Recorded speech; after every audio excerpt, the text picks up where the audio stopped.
Yo, what's up, everybody? Welcome to another episode of VPN Chat. I am privileged to have this guy on as a guest. I met him through my very good friend Quincy Kelly, and he has been active with Victory Productions ever since. Give a shout out to everybody to my next guest, Mr. Isaac King. How you doing today, sir? I am doing well. I am doing well. Thank you for having me. Thank you for having me. No problem, man. Thank you so much for being a part of VPN Chat today. Definitely want to talk to you because, like, you are actually one of the newer people to actually come on. Towards the latter part of Victory Production. So Yeah. it would be great to really get your perspective on how you see things in the productions and everything since you've been a part of what we've been doing. Now just a little brief for people who, because I interviewed you for Celebrating Black Excellence, came to Yeah. Waycross actually when you had your cafe.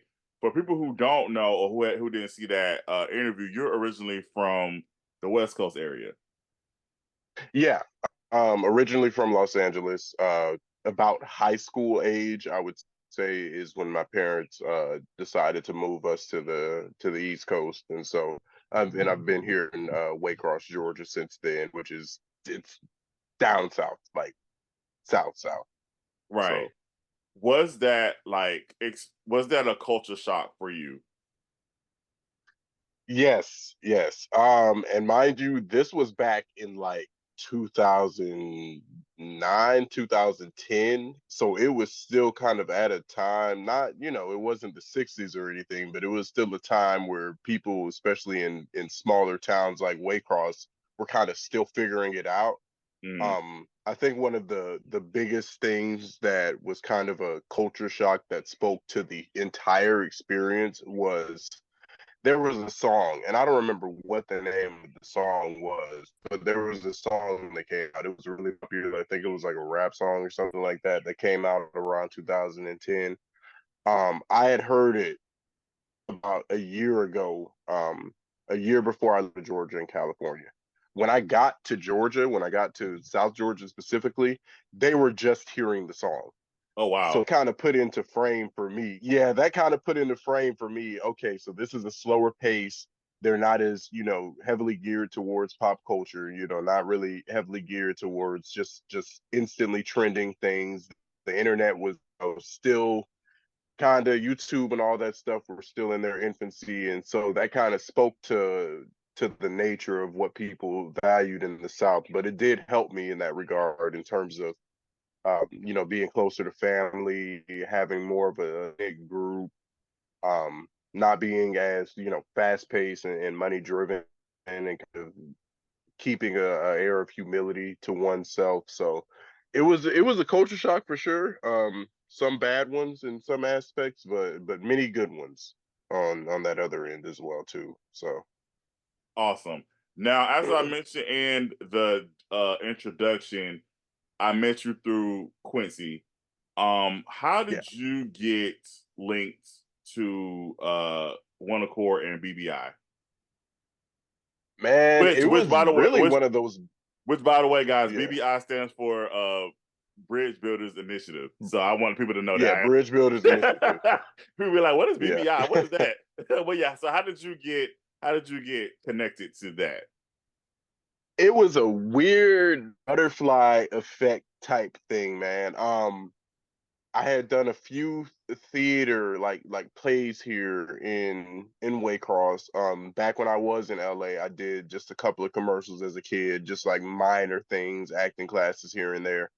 And so when I got here, I did theater, and then a guy from us wanted to do this version of Texas Chainsaw, and so he got with me because he had kind of heard that I was wanting to get into acting professionally. And then my one of my co-stars on there, Tamaja Watts, MJ, she happened to be going to these classes that were in Douglas that were ran by BBI, that were ran by Quincy. And so while we were on the set of the Chainsaw film, she just said, "Hey, you want to come to Douglas, one week and sit in on the acting classes and stuff like that?" And so I just kind of, told her, yeah. And like they say, quite literally, the rest there was history. But it had been, if I didn't bump into this person that asked me to do this thing, and then another person that asked me to do that thing, and then just running into Tamaja out of all people who came from BBI at the time, who you know was acting and doing things through there. Um, that's kind of how, and then from there, I started, you know, getting in on the acting classes, getting in on the production classes, um, and started to have opportunities that would pop up for those who were consistent enough to want to actually take production for real and make it a career. And you know, just so happened that one of the first things that we were doing was with VPN, for the love of Christmas too. Um, and so that's, you know, that long train of people to people. That's kind of how it happened. That's what's up. Yeah, I love how you describe it again because that's just how life works, man. Like when Yeah. you are just following your course and following your road, you end up meeting people that put you in connection with people that are supposed to help you along your journey. So I definitely love that story. I think that's dope. Yeah. But but yeah, so before For Love of Christmas 2, you did do a stint in Pastor Thorne 2. You played a detective. Yeah. So that's actually where we first met, because Yeah. I was doing the casting call for the detective, and I know you submitted, and I that, again, that's how I knew the connection between with Quincy and all that good stuff. Talk about, even though, like I said again, it was one scene, but Yeah. I feel like it was definitely an impactful scene because for people who haven't seen the movie yet, which is on Tubi and Peacock, by the way. If you haven't seen the movie yet, Isaac is playing one of the detectives, and they actually arrest the bishop while he is preaching this very Mhm. outlandish and crazy sermon, quoting Kendrick Lamar. Yeah.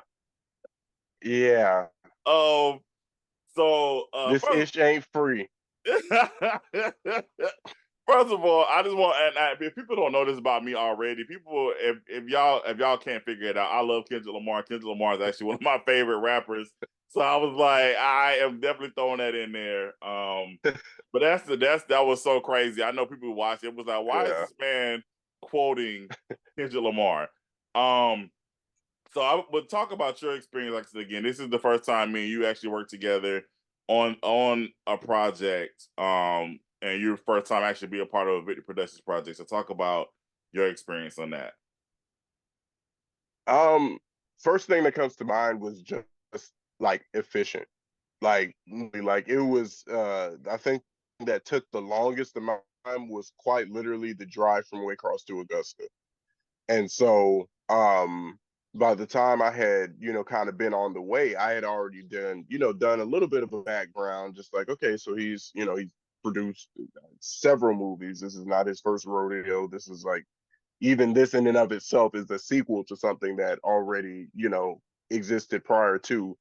And so whenever I first got there, I think you were still running the scene with Marquise. Marquise, is that his name? Yeah, Marquise? I'm yeah, that's pretty sure. Marquise. Yeah, Yeah. And Marquise absolutely like killed it. Like that was one of the first times that I can really, in my like professional career, would consider myself being just kind of stunned and a little nervous because he absolutely like, while he was up there, I was like, dag on, like this is serious stuff. Like this dude, like acting is, it kind of opened my mind to just how big acting and production and everything could be and how like truly talented folks are.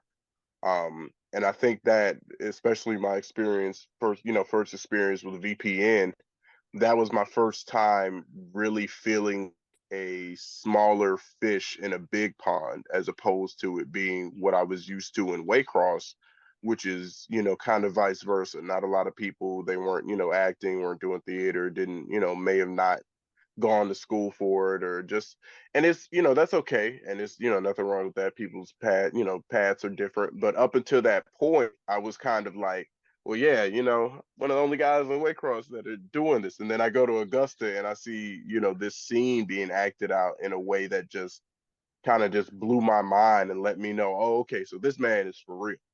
So that along the efficiency, it was kind of just like all right, you ready to do your scene? Okay, this is how we want it done. Okay, so this is what you say, and wrapped it up. And then right after it was like, okay, so hey, what's your cash app? What's your cash app? What's your and so I was just in awe of the process because people didn't run things like that here in Waycross and not on, any kind of independent set or anything like that for that matter. So that was my first experience.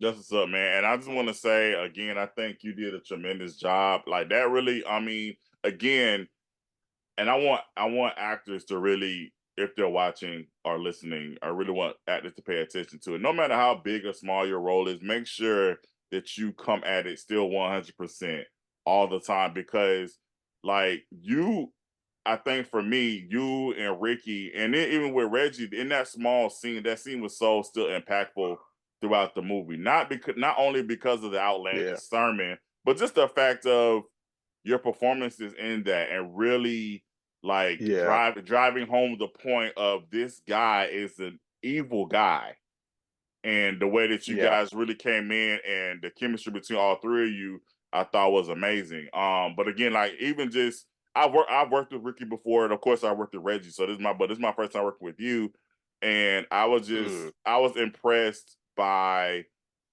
first of all I was just impressed by your enthusiasm, but second I was impressed by the way you delivered that role. And again, it wasn't a big part, but it still left a lasting impression on me. And it just overall the story, that scene was one of the best scenes in the entire film. So I just want actors to know, like I said again, whatever role that you have, make sure you put 100% into it because not only do you leave an impression, but that could also lead you to other opportunities too. mm.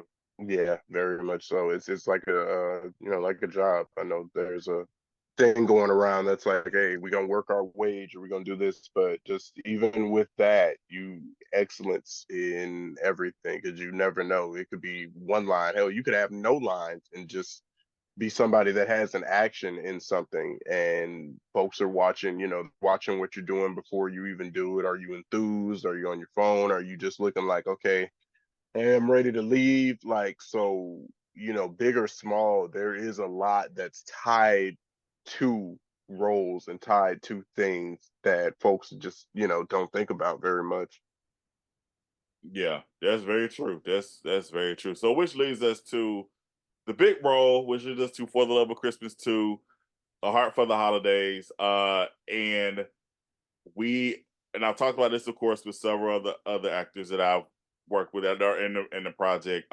We had the opportunity to actually come to Douglas to film the majority of this movie. So it was definitely a big shift and change for me, especially because we actually had a crew to do this project. And for people, I mean, for most people who probably didn't know this already, I was doing majority of the filming, and so this was definitely a unique experience for me because we actually had camera people, we actually had the audio person, we actually had the cinematographer, the director of photography, and we just basically had a whole crew situation with this film. So it was definitely a different situation. Isaac had two parts. He was production and he was acting.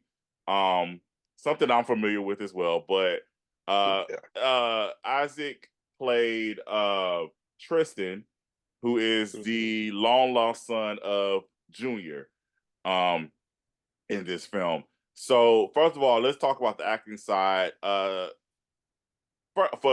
For people unknown fact, people who don't know, you originally auditioned for Jabari Yeah. for the Doctor, and then Yeah. we thought you would play better as playing Tristan, which I thought was definitely a better decision.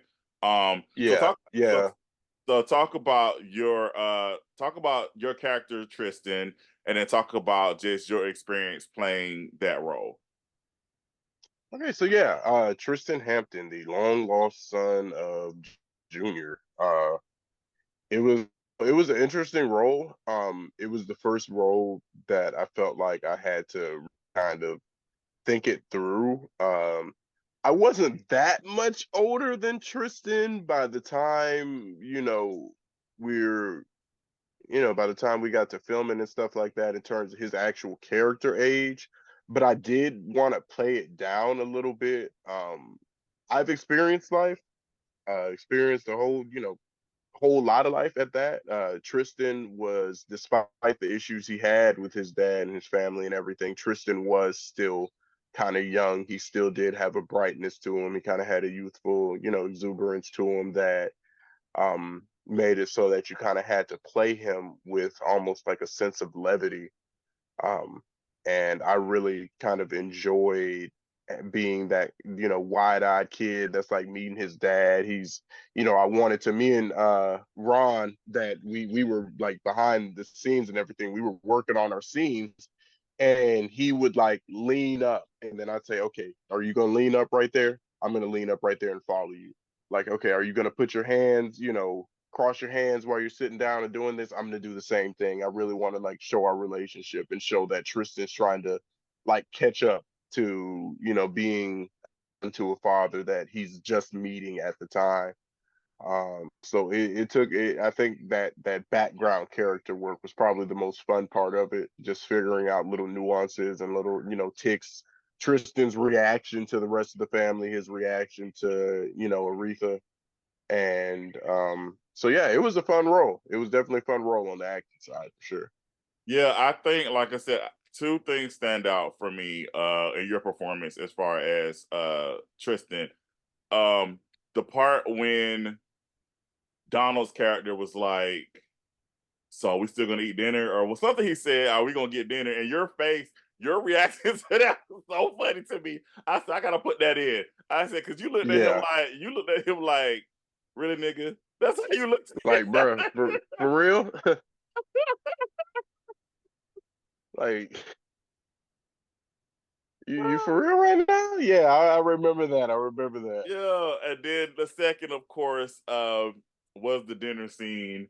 Um, that whole thing was phenomenal. Everybody's performance in that scene, the final dinner was great. I remember Yeah. again just watching everybody. Of course, I watched you, and like the sincerity of it all and the genuineness of it all was just so beautiful. I think the great thing, honestly, about that whole week was everybody really, honestly, the relationships that were built off camera, I think, is what really translated on camera, and I think that's what made everything such so beautiful to me. And in your performance, like I said again, when you're talking and you're like tearing up, and it's like you could really feel that. That was like some real stuff, like for real. Yeah, I think I love it when there's a film and it just like kind of just translates directly to what's taking place at the time. That's like the best thing, to not have to necessarily act instead of be. And so, between me, Ron, Sharmik, and Kelsey, especially, we were, hanging out in and out, running and getting coffee and, chilling around. So over that time, as we were developing the relationship within like the script, within the we were also developing that kind of relationship where, Ron was giving me different pieces of advice, Shamika was, doing the same thing. And so they kind of became that. And now, even now, we check up on each other. We always on each other's, photos and sharing each other's stuff and stuff like that. So like that relationship literally, developed in almost a near identical manner to what it was in the film itself. And that's always, beautiful when that can happen. Yeah, absolutely, for sure. So on the flip side, you also were doing production. Yeah. And so you were between you and Kelsey, y'all was running around. Like it was like Yeah. y'all was in character, and all right, let me go check this camera, let me go do this. It was just y'all were doing a lot. Yeah. And I know how that is, but I want to hear from Yeah. you. How was that for you, acting and being a part of production at the same time? Me personally, I'm I'm an all or nothing person. Um, I don't like middle ground stuff. I've never it's been something I've tried to work on, just haven't done, and I think I'm pretty much stuck this way. And so for me, I enjoyed the learning. I will say that I enjoyed the learning because I do want to get a better view and did want to get a better view of what things were like behind the scenes. Um, my gifts aren't in camera. I will say that much. After we got done filming, Quincy was texting me. He was like, "Hey, bro, did you press this button whenever we was filming? This thing's playing back in slow motion." And I'm just like, "Oh, I'm not. Yeah, I am not. Too great on the camera, but I enjoyed the process of learning. Me, I prefer to be able to give my all to what I'm doing at the moment. So if I, initially got booked for the acting gig, then it's just like, okay, hey, I want to be able to give this everything. But I loved having to be a team player in that regard too, because we did have a crew. But mind y'all, to those listening, we, maybe 15 folks if at a peak, if that. I might be counting a little wrong, but everybody was pulling a different load. It wasn't, all the actors and actresses, if we needed extra help with something else, they were helping. Same thing with Quincy and Carlton. They did not hesitate to jump in and start doing stuff as well too. And so I always enjoy the team aspect of it, especially of the production side, because it's like, hey, despite the fact that you might want to do this one thing, we need to get this done, which means we need all hands on deck. And that kind of, helps build that camaraderie that we do have, that we actually, are able to enjoy now. Yeah, and it's funny that you did mention that I was trying to help. I was trying to help. They wouldn't let me help. They Yeah, kept no, we were, they yeah, it they was they, they, very scant. they kept making me sit down because I was Yeah, itching. I was itching to jump in there and do something, but it was like, no, sit down. It's yeah. And you could see how uncomfortable he was. Like you could tell it was just like, I need to do something. No, I need to, like, don't know what to do right now. I need to do something. I need to help. But yeah, yeah, man. um, you just recently, and this is my bad. I have to apologize to all the actors too, because nobody has their DVDs, I think, but you. So you you recently, Yeah, I think so. yeah, you recently got your DVD. I got to mail Kelsey hers and Quincy's, and basically everybody. Everybody got to get a DVD. Mm, They're sitting right here in my room. Um, got so you. you got yours. What was that feeling like for you, actually seeing your name on a DVD? Because I know for me, when I first got my very first DVD, which was Reindeer Games, Mm, like, I know we're in an age now you can watch stuff digitally and watch it on the streaming services, but it's such a different feeling when you actually see a film that you did or was a part of, and you see your name yeah. or your face or whatever on the actual DVD. I know for me, like, that did wonders for me. I was just like, because Mm, growing up, of course, we grew up with I don't know about you, but I grew up with the VHSs and the DVDs. But you grew up with that, and then like you actually see yeah. your film on the actual DVD. I was like, oh, this is really cool. So what was that like for you, actually? Because I was excited giving you your DVD. I was like, I really want him to be excited about this. But what was your like feeling when you first got yours? Yeah, no, I'm a millennial, so I caught the tail end of VHS. Like, I was right there for the end of it. So I had a few VHS tapes. I think Lion King pretty much it, and then it split over to DVD.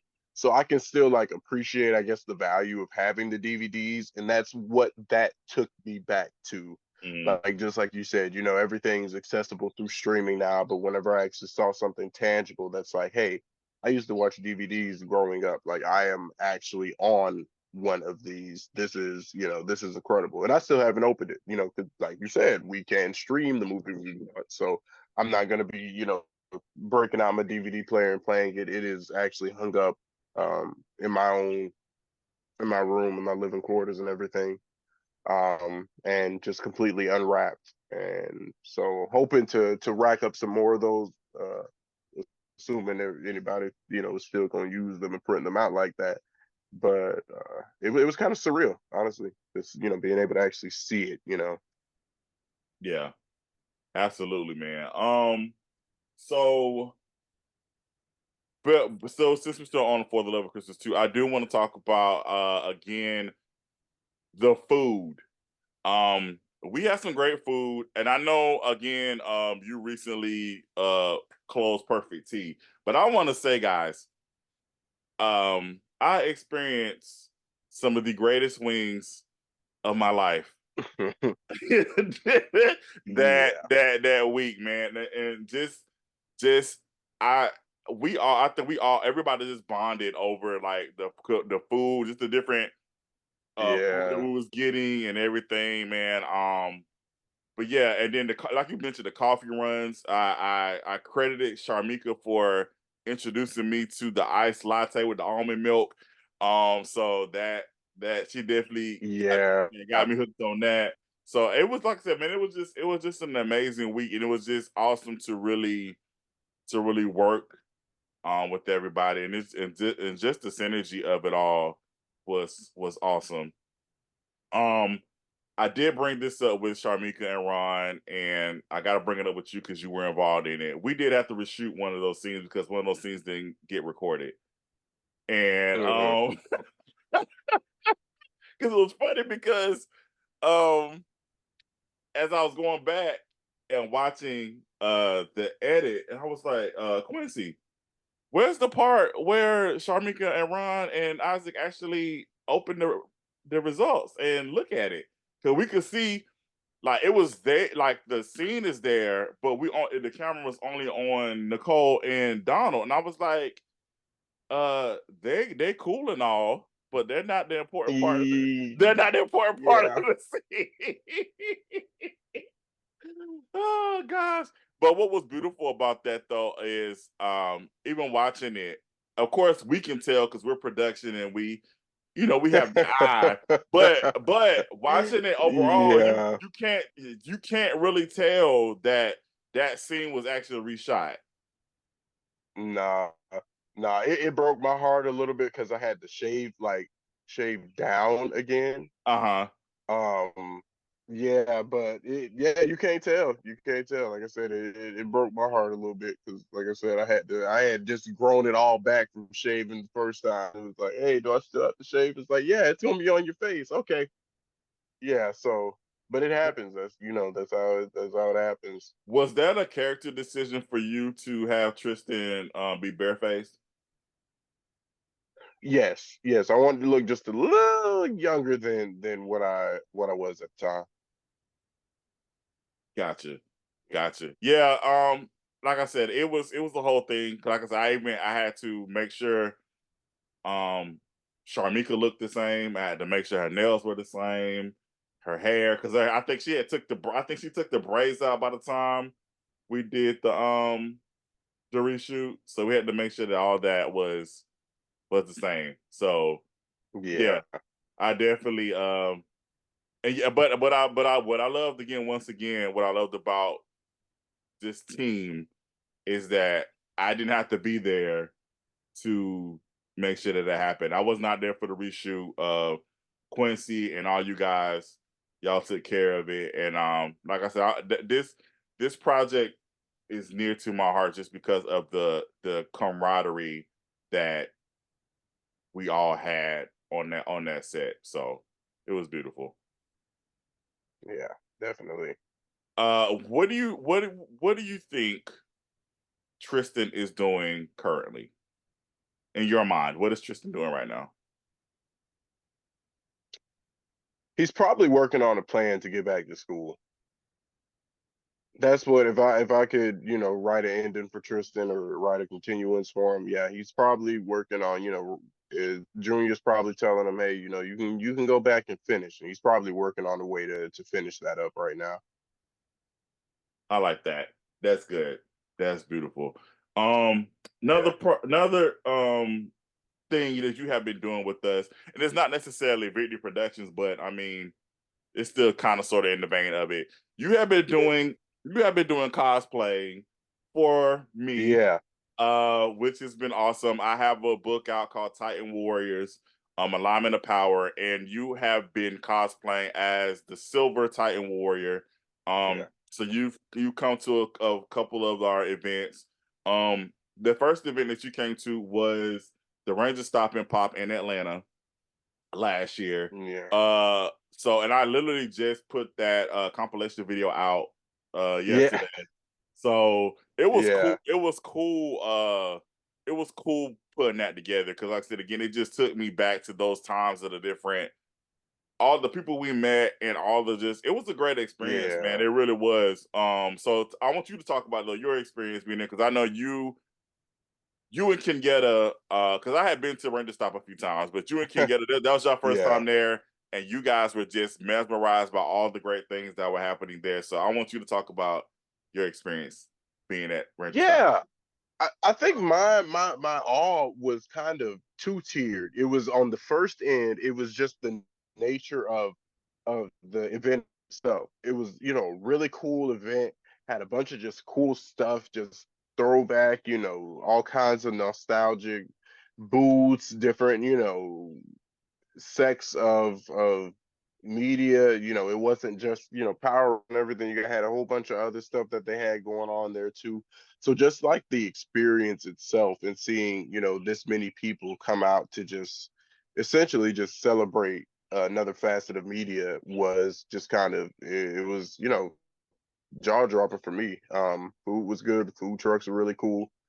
uh just to see that much, it's kind of even seeing that much star power in the room between the different actors and actresses and just the long histories of these, different avenues. And so, which kind of brings me to the second part of it. The bigger one for me was that it opened my eyes to the different facets of media, especially having met some people that are in gaming that did, voiceovers, like the guy that played Spider-Man, and then a couple of other people that did some anime things. So I'm like, okay, this is opening my mind to like, hey, cosplayers are actors. They're people that get paid, lots and lots of money because of their skills, because of how they're able to kind of absorb a character, whether it be, human or something else altogether. And just seeing that, seeing how it's over, and how they can all kind of intersect, voice acting, cosplaying, traditional acting, theater. Um, you can bump into, and I think if I'm not mistaken, at the Atlanta one, I saw somebody that I was on a set with. He was a part of one of the other booths. And so, again, just seeing where everything intertwines and seeing the big web of media in general, and kind of even just like you said, how it's like, well, it's it's not like exactly VPN, but it's VPN related. Looked at it, I always have looked at it as just another leg. Kind of seeing VPN as more of an umbrella and just looking at this like, okay, this is a leg. This is, what we're doing right now. This is a leg. And so I'm always looking for connections and where things intersect. And I think those conventions really open my eyes to a lot of what you could do, if you're not necessarily even in front of the camera at the time. You can still, go out and do things like this. And so it was really eye opening for me. Yeah. It was, like I said, it was dope. To actually, like I said again, I've been to Ranger Stop a few times. That's my first year Mm. as an exhibitor, so it was cool being Yeah. on that side and um having a representation of something that you created. Because again, the book had just came out, and so really having you as a visual for people to really see, Yeah. I think that was dope. I think that was real cool. My goal, actually, like I said, this year, because I'm not going to Atlanta this year, I'm going to Orlando, hopefully, is to actually Okay. get six actors to have all six. 'Cause Yeah. I think that'll be cool. So yeah, Yeah. Bring them definitely. all in. That would be cool. Yeah. for sure.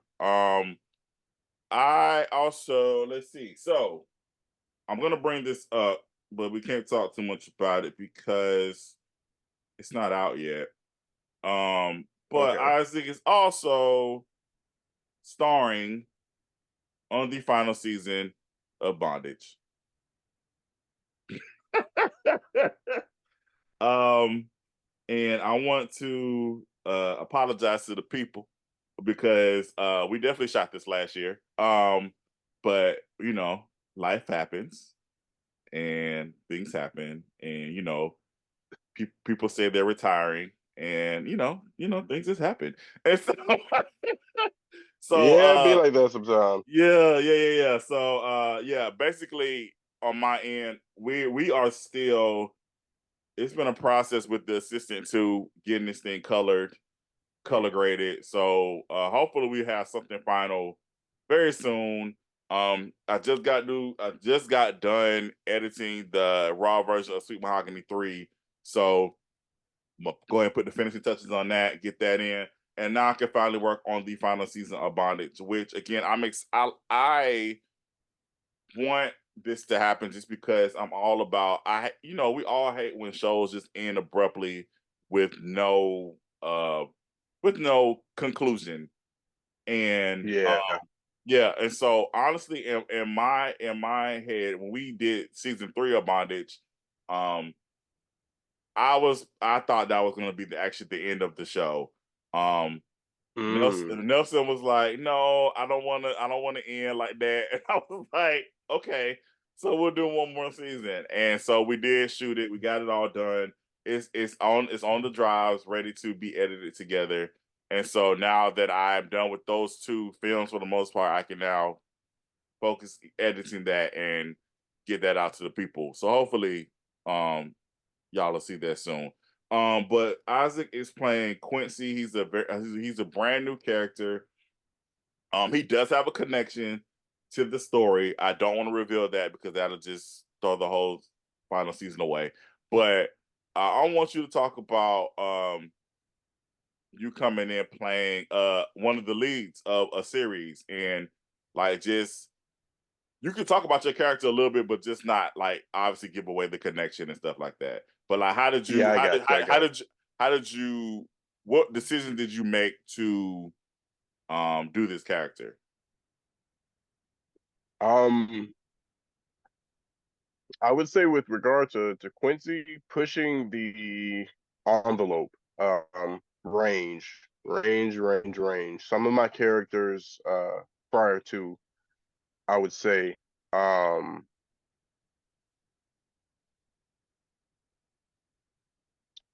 yeah, I would say pushing the envelope, forcing me to do better, forcing me to have some range, really getting into the character and why he's that way, and why he's reacting the way that he is. How is he going to, is he going to kind of control his darkness a little bit better? Is he going to embrace it?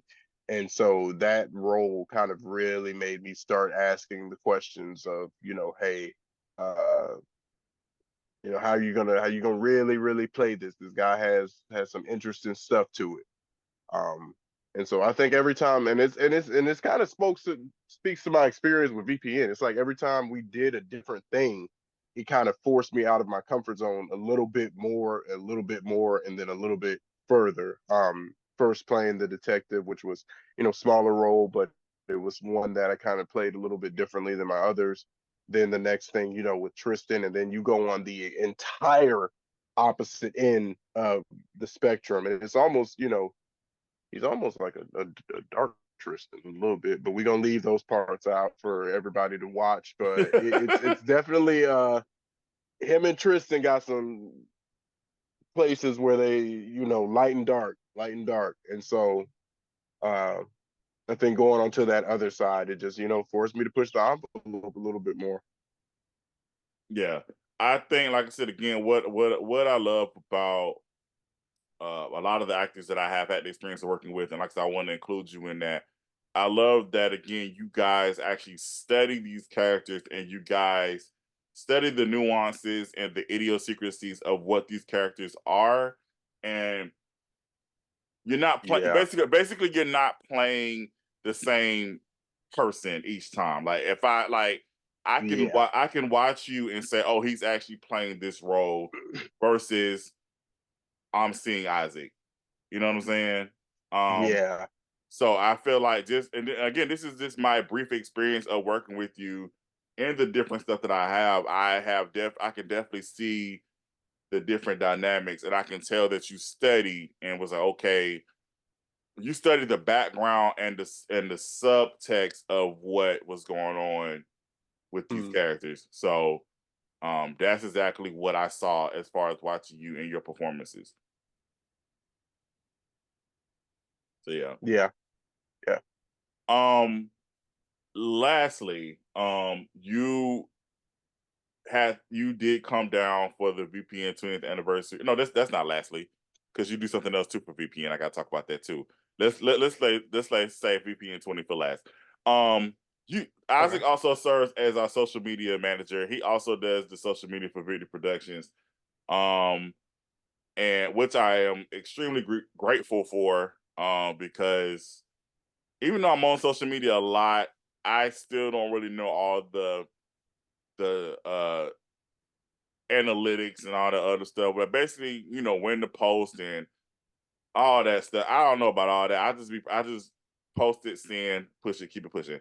But Isaac actually has knowledge in that and doing that. So he does a lot of the behind the scenes stuff as well with us, which again I'm grateful and appreciative. Quincy was again was the one that was suggested it. And Yeah. yeah, like I said, I want you to talk about as far as your experience as far as like how do you navigate when it comes to social media?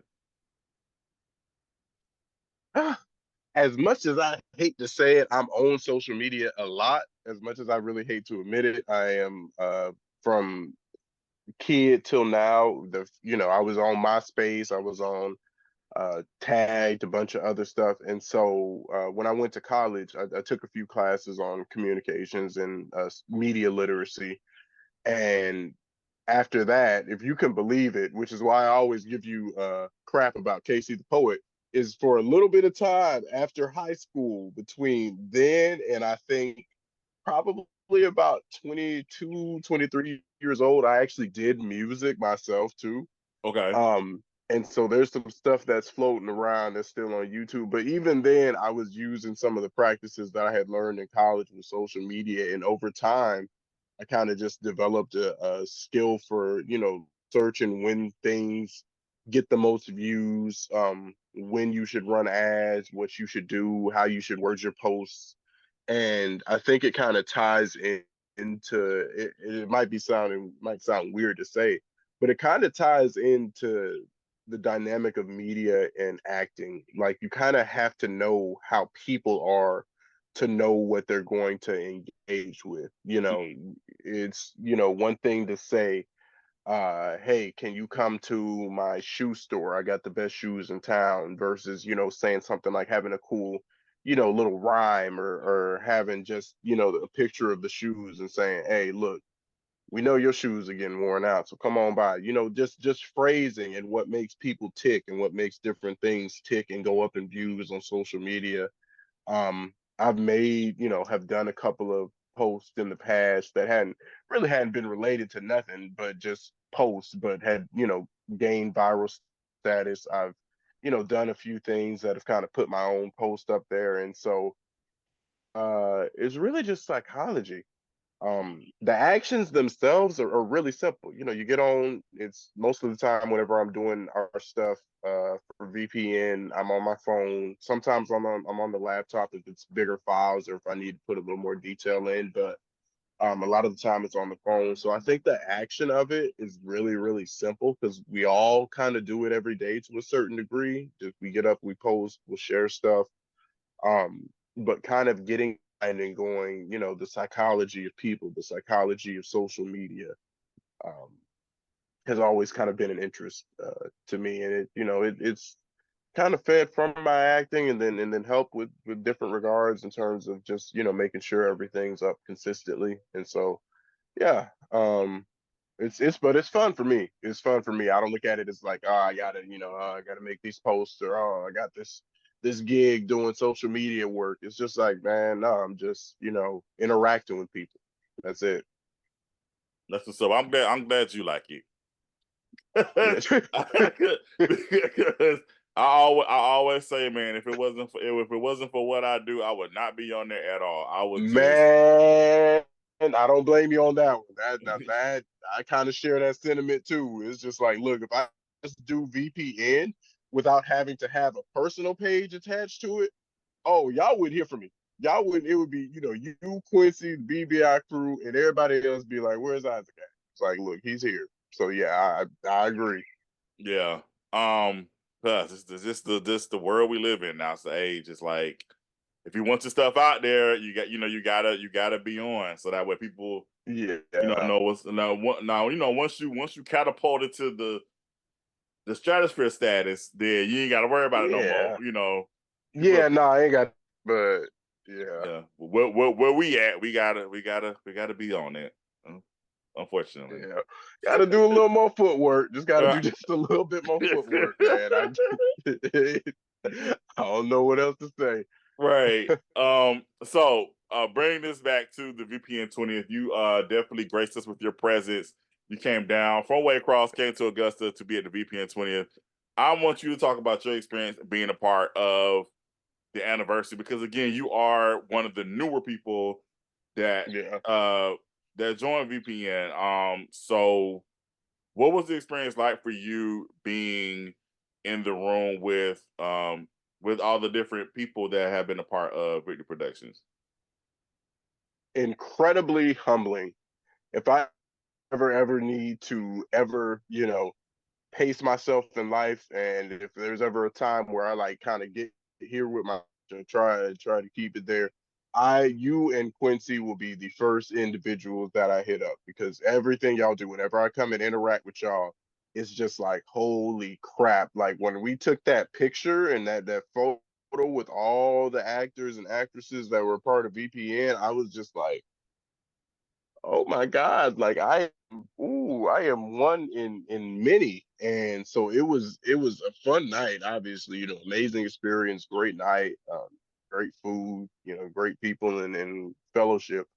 But as a, takeaway, it was just like, wow, this is an empire that's been built up and comprised of, many actors, many, people, writers, producers, people that just have come together to see through 20 years and counting of work, of production, of love, of all that. And it's just it was kind of just surreal to be a part of it. And I came in as a new guy, came in a little bit late to the picture, so I didn't have as many relationships between some of the actors and actresses, but they, you wouldn't be able to tell by the way that we were interacting when we were there. And I think that's probably one of the biggest things, the fact that it was a group of people that were good people, were folks that, weren't just, coming at me looking up like, oh, well, who's this guy? You ain't been here that long. You don't know nobody, nobody gave me that feeling. Everybody was very welcoming. um it was a good time all around. So just, seeing what kind of thing can be built if you put enough into it, if you're doing it from the heart, if you're doing it in a way not, screwing people over, doing anything of that nature. It's what it can become. And that really, for me, kind of hit home, where and how far I can go and how far things can go when you really, really want them to. So, Well, yeah, I definitely, again, I definitely appreciate you definitely for coming down and being a part of it. If you could imagine, there's actually a lot more people that were missing. So it was, that's it's, wild. Yeah. I know, man. And it was funny because I was talking to my sister about it. I was like, I mean, even though I would have loved for everybody to have been there, I don't think that we would have been able to fit everybody on No. on that stage in that picture because we was already squished together like sardines anyway. So it was just Yeah, because like, now that I think about it, yeah, there were a few people. I can even count, so I can tell if there's a few people that I can think of that weren't there that I know. Yeah, whoever you might have been, whoever you got tallied as missing, yeah, probably would have busted the room up. yeah. Yeah. But honestly, on the flip side, that's what I have would have want. That's what I originally wanted. Mm, I wanted to see the sea of people that have been mm, a part of what we have built, and honestly, it was my thank you. That night was my thank you to everybody because mm. like I said, 20 years is a long time, and That it's a lot of years, and not even if everybody didn't do the full 20, but just still, even if you just did yeah, 1 year, it's still the dedication and yeah. the love for the art that really just Mm, I just want everybody to just kind of just be celebrated because people, for me, the number one commodity in this world is time. I believe that's the number one commodity in this world. And for people to have given up their time to be a part of something that just started off as a dream is, is beautiful to see. So I definitely wanted everybody to just be in the room and honestly be celebrated. It wasn't really about me. It wasn't really about me at all. It was just about all of you and just everything that you all have contributed to making Victory Productions what it is. So that's what that night was about for sure. yeah. Definitely. Well, Isaac, is there anything else that you want to discuss? Anything else you want to talk about? Any inspiring words you want to leave with the people? Like, this is your time. This is all about you, sir. So, anything that you want to say? Consistency, people. That's all I got. I don't, I'm not a big motivational speaker, but I will say consistency and the power of belief. Um, to not even have to elaborate that hard, but those two things make a lot of stuff happen that normally couldn't be done through just normal tangible means. And that's just, I don't know, that's kind of been the lesson for me for the past almost decade now. And it's finally really coming full circle and hitting home. It's one thing when you're filming, like when we were filming for the Love of Christmas and stuff like that, and then you don't forget about it, but you kind of forget that it's like, oh hey, we did this, and then it's like, hey, this is out now, and it's like, oh God, and so throughout the whole year, as you're filming, you're doing stuff, you're not seeing your seeds actually, come out to be anything. I think last year I did, more films than I had ever did in my life, and only a few of them have been released since then. And it kind of speaks to the process of life in general. You could be sowing a seed and doing work and doing things, and you might not see them come to fruition for years, for months, for weeks, depending on the time that the seeds actually grow. But um, being consistent enough to do it, and seeing what benefit from it, seeing what comes from it, that has been really really big. Even being on this, which is, its relation to this episode, is just that same thing. It's like, had I have not been consistent and done those things like the cosplay and done those things like, like Bondage, like For the Love, like Pastor Thorne too, we wouldn't even be sitting here having this conversation right now. Or if I had just been a one-off and it's like, okay, hey, I'm gonna just do Pastor Thorne too, and then you never like heard from me again, I would have been a part of it, and I know it wouldn't have been no hard feelings or anything like that, but I probably wouldn't have been the first person to call to be on the podcast either.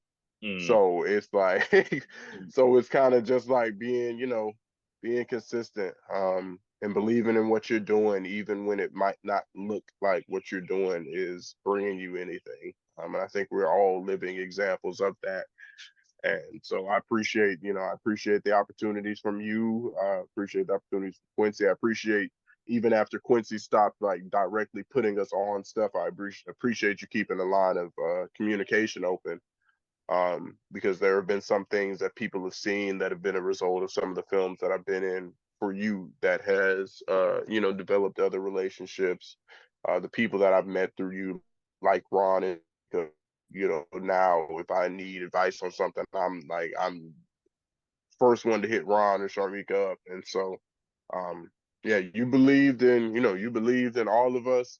Some of us might not have been all the way there to where our potential should have been. Some of us might have been, living in our potential. But either way it goes, the web that you've created, the network, in and of itself, we definitely appreciate you for doing so. Because it's, invaluable lessons. I look at the tangibles like the film, like being on TV and everything, which is just incredible. But there have been a lot of lessons and a lot of things that have come from being a part of what you have and everything. And so we definitely appreciate you. That's what I got for right now. Oh man, I appreciate that, man. I definitely appreciate you. Not only am I'm grateful for our working relationship, but I'm just grateful for our relationship in general. We have definitely built a beautiful friendship. I feel like you are definitely, one of the closest friends that I do have, and like I said again, um I'm learning in life about being careful about that F word. Um, the friend word, I used to use that very loosely, and I'm being very careful about using that word. But when it comes to you, I sincerely, from my heart, mean that. Like I said again, you are definitely, um, yeah, man, you're my guy, and I definitely Appreciate it. appreciate you and appreciate everything you poured into me, and I pray that I have been reciprocal in that. Absolutely, man. You know, Absolutely. So, uh, and I appreciate your words, man. Like I said, even when you were talking about the seeds and everything, and not really seeing the manifestation of everything yet, and just because even in this new journey, and me and you have talked, of course, offline when we talked about me stepping away from film and me yeah. starting the new chapter of doing the books and even doing this podcast and stuff, because it can get discouraging because everybody that just being one keeping it 100, everybody that has been rooting and supporting me in the filmmaking has not necessarily been rooting and supporting in this chapter. So it's like it can kind of get like, Yeah. okay, why is it not translating? And then Yeah. you know what I'm saying? It's And just, so me. It's still me. Yeah. Like it's still me, y'all. Like, yeah, so I yeah. appreciate you for your words on that, because that really hit me, and I definitely appreciate it, because it's like it can get, even though I enjoy doing this and I enjoy the podcast and I enjoy doing the book signings and all that stuff. I'm not gonna stop doing it because my numbers are looking low. But if we've been keeping it 100, and because I do study numbers, I look at, I'm just like, why? Okay, why aren't these people supporting me in this? Even, and again, I'm gonna throw this out there. I did a podcast saying nobody's obligated to support me. Then and nobody's not. I'm not saying you're obligated to support me at Disclaimer, all. y'all. Yeah, This we're not holding a this gun to your head. yeah, right. You're not obligated. But what I'm saying is I'm wondering why it's not translating, from the films and the shows, and then why it's not translating over here to what I'm doing now. So I appreciate you for your words about the seeds and sowing your seeds and continue to stay consistent, because even somebody like me still needs to hear something like that and receive that. It's So thank you for that, for sure. Yeah, no, it's the truth because it's like, yeah, you're right. And this, I don't remember where I heard this from. It's just a real quick phrase, but I think they were talking about with regard to, I think it might have been homelessness or something that people could, and somebody was like, well, we don't have to do this, and we don't have to do that, and we don't have to support this. It's like, okay, nobody has to do anything, but sometimes people should. And I don't remember who said it or where that came from or who it came from, because it's like, hey, if you're supporting this, if you're my friend, if you're my person, if you any, and my people just in general, you don't have to do anything, but there is a point at which it's like, hey, maybe this should be a thing. And so um, I don't know. It's just I like to try to be one of those should people. And life kicks me in the neck, just like everybody. All we are all literally serving. We know most people are, a check or two away from homelessness. We get it and stuff like that. And so it's I appreciate your patience. Appreciate anybody that's listening. That's a friend to me. Patience. Just it's just that process, that effort. The effort is usually the biggest thing. As long as it's being made, you're good. But yeah, man, just I would keep doing what you're doing. Those the same people that whenever I closed the cafe down, there were people that jumped right on over and started watching the films that hadn't watched the films but had been to the cafe. And then there were some people that I never heard from again after I closed down the cafe, despite it Mm. being something I could revisit or being something that I just couldn't do for the time being. And not everybody translated over well. Some people did, some people, didn't. But we gonna keep chugging along all the same here though. Yeah, man, bro. And I So feel you. I feel you 100%. And we're gonna close in a second, but I want to understand how you feeling about, like you said. You said you closed the cafe. You feel like people just kind of dropped off. That's how I feel when I made the decision to step away mhm, from filmmaking. I feel like, mhm. oh, okay, he's not filming anymore, so there's no need for me to continue that relationship. And I'm just like, oh, okay.